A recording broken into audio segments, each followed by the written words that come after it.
Na semana passada, a ONU divulgou os resultados de uma longa investigação dos seus peritos do setor de direitos humanos a respeito da Nicarágua.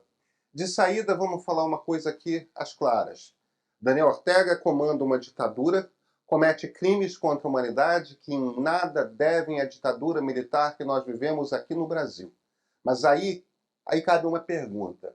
O problema que temos coletivamente com a ditadura militar qual é? É pela maneira como a ditadura nos impedia de opinar, como patrulhava o que pensávamos, como tratava aqueles que se opunham a ela? Nosso problema com a ditadura é a censura, as prisões ilegais, o fechamento de jornais e do próprio Congresso Nacional, o exílio, a tortura, as mortes? O nosso problema com a ditadura militar era que se tratava de uma ditadura de direita?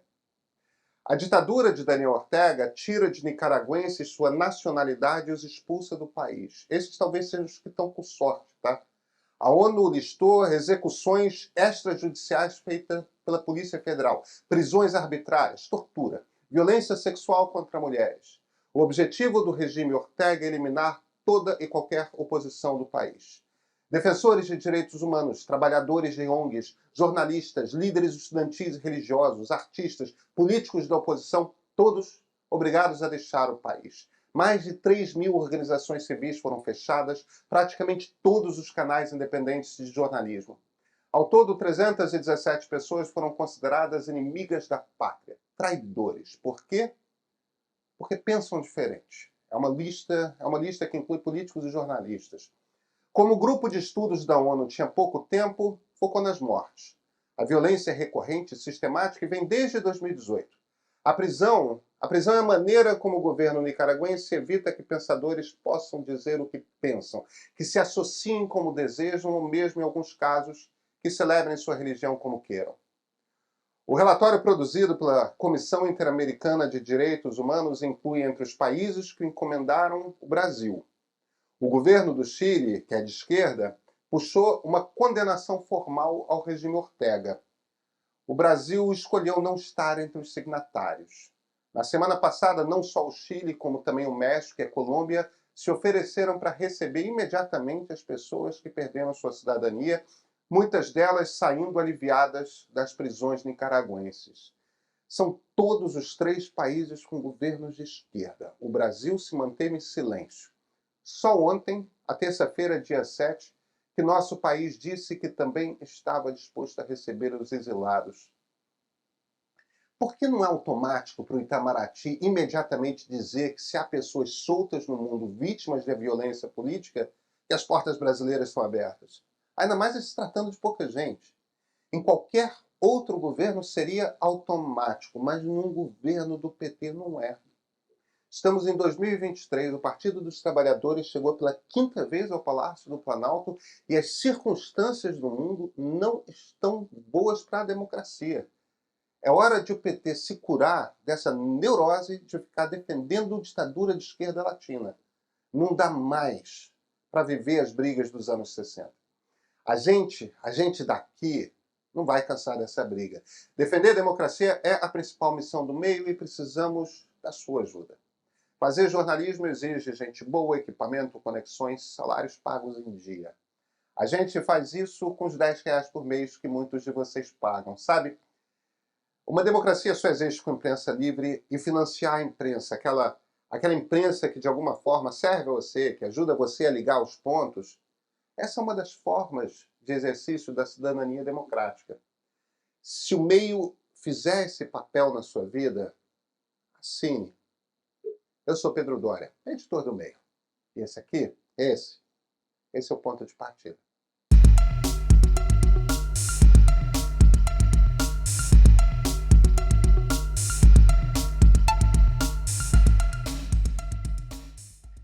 Antes de a gente começar, vamos no núcleo do problema. O PT é fruto da democracia brasileira.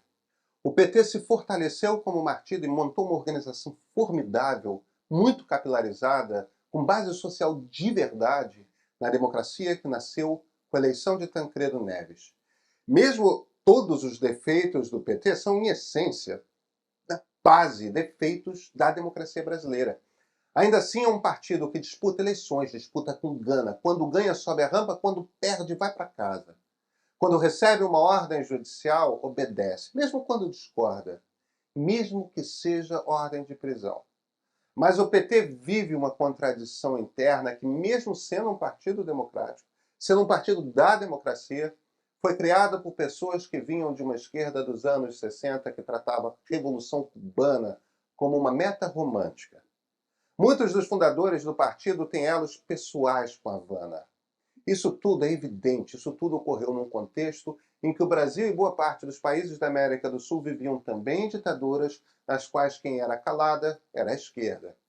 E depois, nos anos 80, anos 90, os elos dessa esquerda latino-americana eles se apertaram. Conforme partidos de esquerda foram crescendo na nossa região, eles trocavam experiências, informações, amizades de verdade se formaram. É só que alguns desses movimentos não seguiram o mesmo espírito democrático que o PT seguiu. É o caso do movimento bolivariano da Venezuela. É o caso do movimento sandinista na Nicarágua.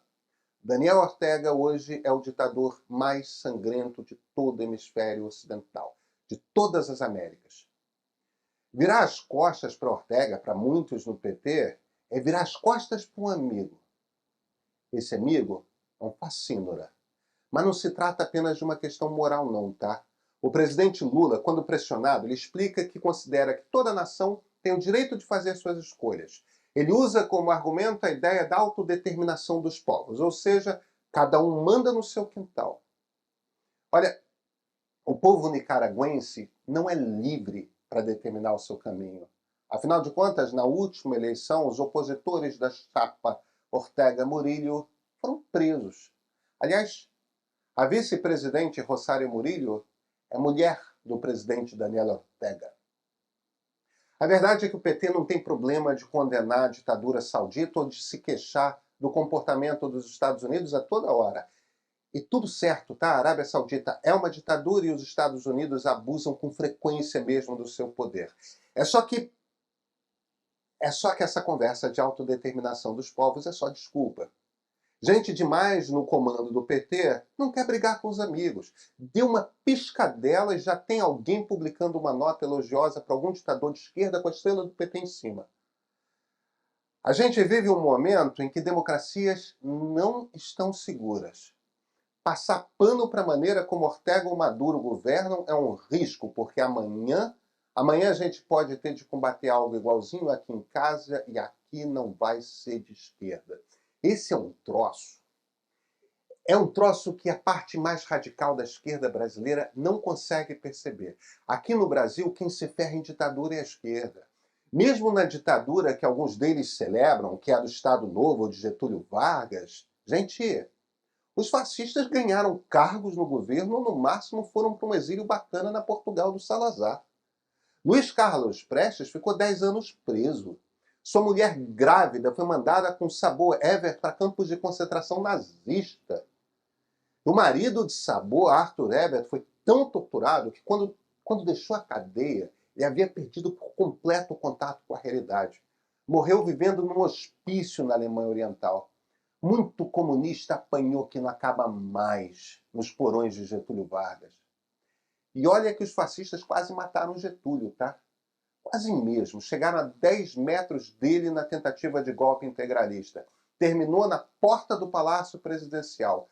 Getúlio e a filha resistiram com revólveres a soldados da extrema-direita com metralhadoras. O exército só chegou para o resgate 4 horas depois do assalto começar. A intentona comunista é tratada como se fosse muito mais grave pelo nosso exército. Mas não chegou perto, nem nada da intentona integralista. Eu sei que a gente entra no Twitter e tem um monte de bobo nostálgico com a União Soviética, falando as maravilhas da China. Outro dia, um desses viralizou jurando de pé junto que na Coreia do Norte as casas são bacanas, de graça e para todo mundo. A gente tem neofascismo no Brasil, mas também tem neostalinismo. A diferença é a seguinte. O neostalinismo junta uma muvuca no Twitter, deságua em meia dúzia de canais no YouTube, forma os adolescentes gritando aos proletários de todo mundo e fica nisso. A turma marxista faz um dinheiro nas plataformas do Vale do Silício vendendo curso, tem loja eletrônica com camiseta de foice e martelo, boné reclamando do capitalismo e tudo chega expresso na casa do comunista amador por módicos reais. Quando junta tudo, cabe numa Kombi.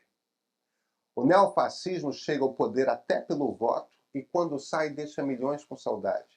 A saudade do neofascismo é tão grande que levou ao pior assalto aos palácios do governo desde 1938, quando os fascistas de antes tentaram derrubar o Getúlio.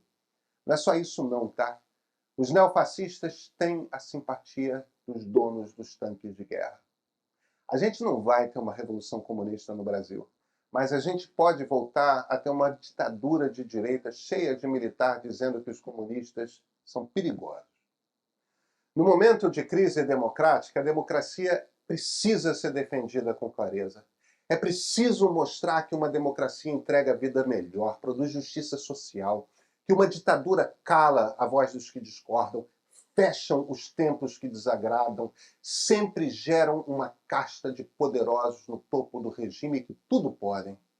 Ditaduras, em alguns casos, podem até gerar riqueza por um tempo, mas nunca conseguimos medir o quanto ela é distribuída, o quanto falta a quem não tem, porque afinal, uma ditadura nunca permite que se estude o que ela entrega. E se você é considerado inimigo do regime, talvez porque é da etnia errada, ou pelo que pensa, ou pela sua mensagem através das artes, ou pelo poder de denunciar, se você é inimigo do regime, se prepara porque você vai viver com medo, com muito medo. É muito importante estar claro o que é democracia e o que é ditadura. Governos democráticos precisam fazer o risco no chão para dizer estes somos nós, aqueles são os outros. Se você não defende a democracia com clareza, imediatamente você levanta a pergunta: você é contra a ditadura ou você é contra a ditadura só se for do seu inimigo? Se você acha que ditadura não é tão ruim assim, talvez a gente devesse considerar a possibilidade. Nesse momento, no Brasil, muita gente considera a possibilidade. Estamos em 2023, não em 59, ou 64, ou 68. O problema maior que o brasileiro tem hoje é provar que democracia vale a pena.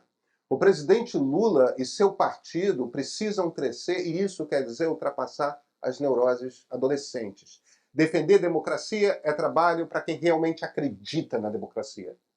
O governo atual precisa estar à altura do momento histórico.